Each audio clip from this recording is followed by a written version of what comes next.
Makeup favourites. This will either be going out before or after the skincare favourites, obviously. I don't know which I'm going to put up first, probably the skincare actually.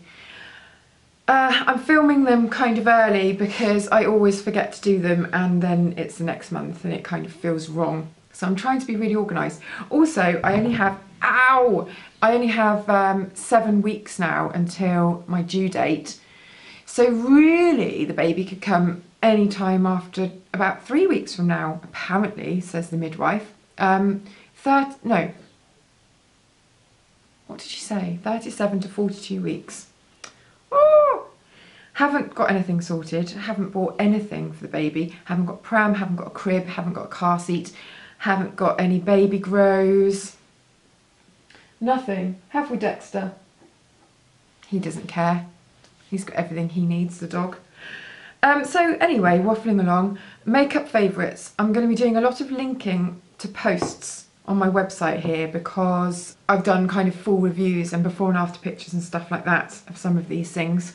So do have a look at those. The first thing, I want to talk about 2 foundations. I know that I only recently did foundations video and I did put this one in it. This is the Laura Mercier Silk Cream Moisturising Photo Edition Foundation. But it is a favourite of the month and I've been using it loads. It's just really, really good. Feels very hydrating and plumptious, but just leaves this really kind of moisturised, lovely finish. I'll link to the before and after pictures on my website below. So I'm not going to put them all on today because that's what I did in the last video. Oh, actually, look at the foundations video because you can see that going on. That's a better thing, isn't it? Better thing to do. The other foundation I want to talk about is really, really, really inexpensive. $6.99, or really expensive in terms of what I expect to pay for a foundation. And this is the L'Oreal Infallible 24-Hour Matte Foundation. I use shade 11, which is vanilla. And you can see some close-ups and before and afters on my website of this. I've seen a few people saying that they found this hard to blend, but then I looked a little bit more and they didn't have oily or kind of combination skin. They had dry skin and I kind of think why would you use a matte foundation on dry skin? If you do have dry skin, I wouldn't go anywhere near it because it is a mattifying foundation. However, my skin's been slightly drier during pregnancy and I've used this and love it, but then I prep my skin very well. So it's always quite nicely hydrated before I ever start putting makeup on. But I don't know, I just find it really light and creamy to apply. So I can't understand why it would ever be difficult to blend. I find that it blends absolutely perfectly. So yeah, check out my website post on that one. Now for a couple of very fair bronzers. People are always asking me for fair bronzer recommendations, and I have 2 here. One of them inexpensive and one of them expensive. Now this really from Guerlain couldn't be considered a bronzer because it is so, so, so pale. For before and after pictures, again, website, I've done them there. But let's get a brush and just, it's actually a healthy glow powder, a little bit like Chanel Le Beige, not a bronzer. So, you know, if I put a bit on my forehead, you can hardly see that going on. There's a little bit of colour, but there's not much at all. And on the nose. But you can build this up to a really nice glow. Or, if you were very, very, very, very fair, because this is shade 00 for blondes, then this would give you a little bit of colour. And then it's got a little bit of a pink in it as well. So, just to lift the skin, if you need that. But you probably can't see that on film, so go to the website where I worked it up a bit more and you'll get an idea of what it looks like.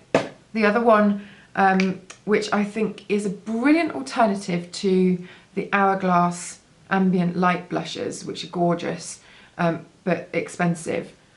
These are pretty much, I won't say identical because somebody will find a difference, but very, very close. The Max Factor Creme Puff Blush.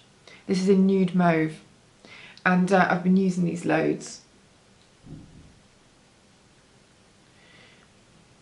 Strictly it's a blusher, not a, oh, put a bit too much on there, haven't I? Not a bronzer.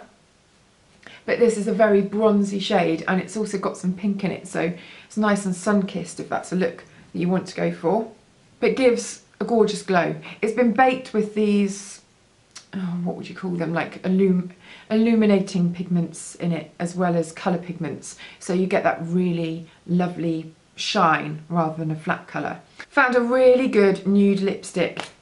This one's from Bobbi Brown and it's called Pale Beige, and it's just a really kind of glossy. I'm not going to put very much on because I've got another lipstick to show you.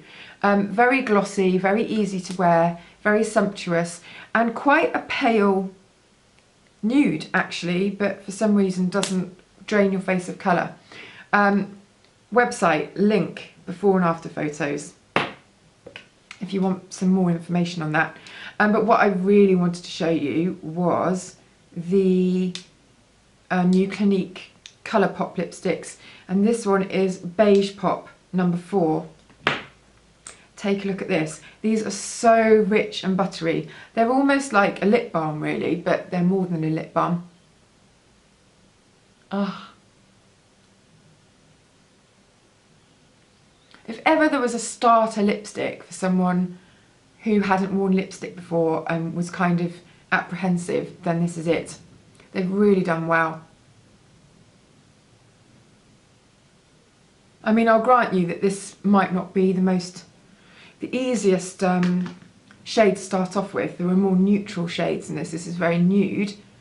But look how buttery and luscious that is. Oh, I just love these. I think they're brilliant. I love the packaging. I love everything about them. And I think they're about 15 or 16 pounds, which isn't bad at all for, you know, quite a nice high-end lipstick. So yes, that's another big favourite this month. I've got the hiccups, sorry. But the other massive pick for me, which I've only just discovered, I did use Speed Brow before from Benefit, and just, you know that I'm not really into doing my brows. Lots of people have been questioning me about my brows recently, and I have to say that I just find the whole thing a bit, nobody was really that bothered about brows until a couple of years ago, and now people are crazy about brows, and I do think that things go in trends. I don't really tend to follow trends, and I like my brows the way they are.